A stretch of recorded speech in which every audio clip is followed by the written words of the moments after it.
Welcome. You are watching Line Screw 1. Well, hello tubers, hope you're doing well wherever you are in this crazy YouTube universe. Today I figured I would share with you my latest frivolous purchase, which is right there. And I gotta make this fairly quick, even though I'll give you the full tour and explain why I would buy such a stupid thing, especially in January in Canada. But there's a lot of method to the madness, and it kind of ticks enough of the boxes for me. But anyway, this is the top of the line. Oh, there's another Harley rider. Yeah, us bikers have to hurry home as the sun goes down because it's going to get really cold, like probably -5 Celsius. Today was actually a perfect day for biking, and I actually picked this up from the dealer today. I decided to pick today as the delivery day. So this is a top of the line 40th anniversary edition of the Ninja 500, which just came out last year. So it's got all the cool things that you'd want, and it's kind of capable to do what I need it to do, meaning that love that electric vehicle hum. It's such good value, and I don't even want to talk about what I paid because it's ridiculous.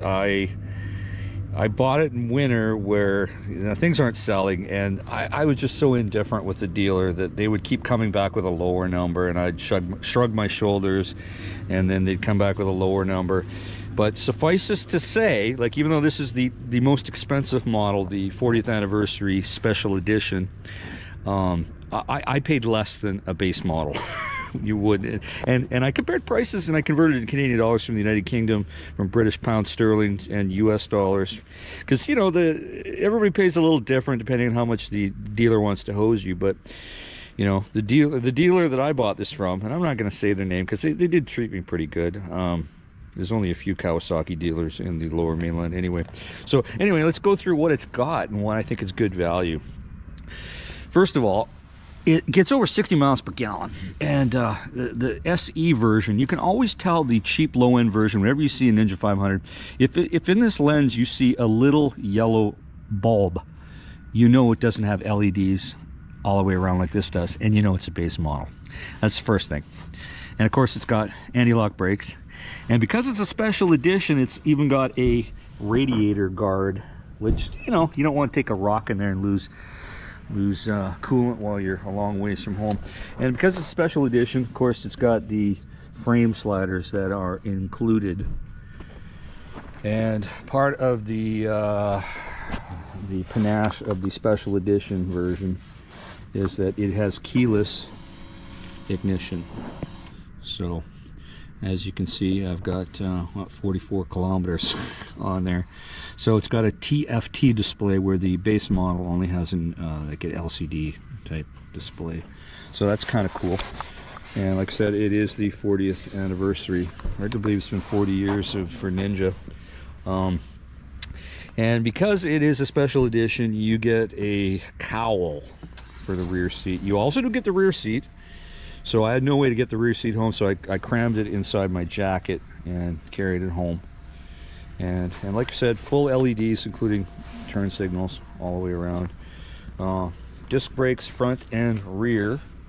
Oh, and what else do we got? Yeah, I guess this livery is reminiscent of old Kawasaki's. I'm not crazy about it. It wasn't the color I wanted, but because, like I said, they wanted to give me a deal that I couldn't refuse, and it was.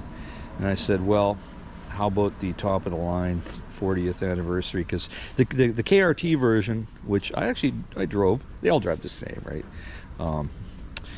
It's just a little too green. At least this mixes it up with a little bit of blue, green, and whatnot. And in fact, I am putting a shad top box on here, which is on order from Quebec.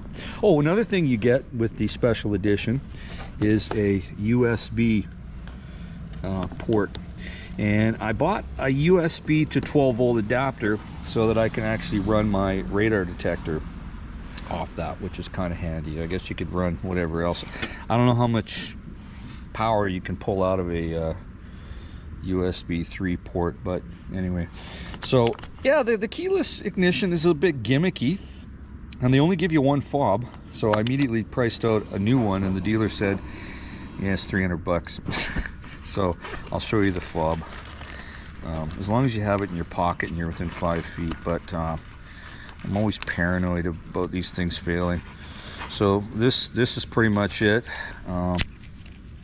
You still need the key for, obviously, for the gas tank, and this also has a key here for the helmet lock. So I think the previous version of this, the Ninja 400, which is discontinued, didn't have a helmet lock, so at least this has that. So what else you get for the SE model? Oh yeah, the tanky grips, even though I would call these not so much tank grips as tank protectors, because they're not so grippy when you're squeezing the tank with your knees, but it does protect the paint, I imagine. Oh, and you also got the flashy pass light. Oh, and it has hazard. I remember old bikes from the 70s and 80s. A lot of them had hazard lights, but they decided to add them to this, which is probably a good idea. So anyway, it's got full instrumentation. I haven't even gone through what it can all do. I do know it has the Bluetooth connectivity, meaning that once I pair it to my phone, it will tell me if somebody has phoned me or left a text message, I believe. So I'll have to set that up. Of course, this is set up for metric, because Canadian market. So but it gets phenomenal gas mileage. I know they didn't even give me a full tank of gas, but whatever. I don't think I'm going to use a lot, but it's going to be a great bike for me to take to the Okanagan, where I can drive to the Okanagan for like $20 Canadian. I could probably drive to Oregon for $24, you know.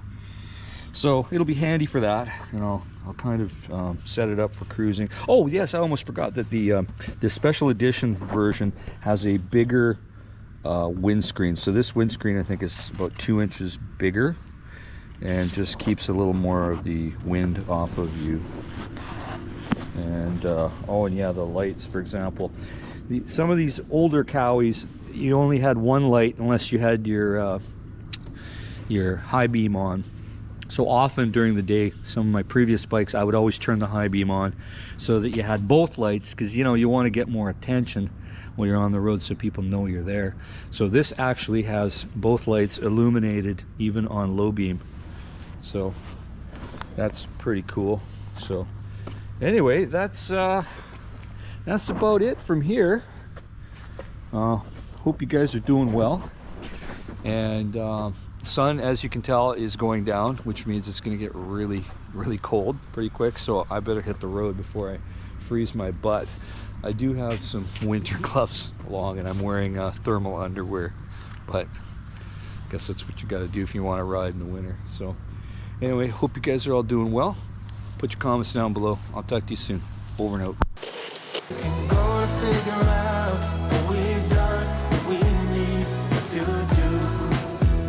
Yeah, I got you, I got you, I got you.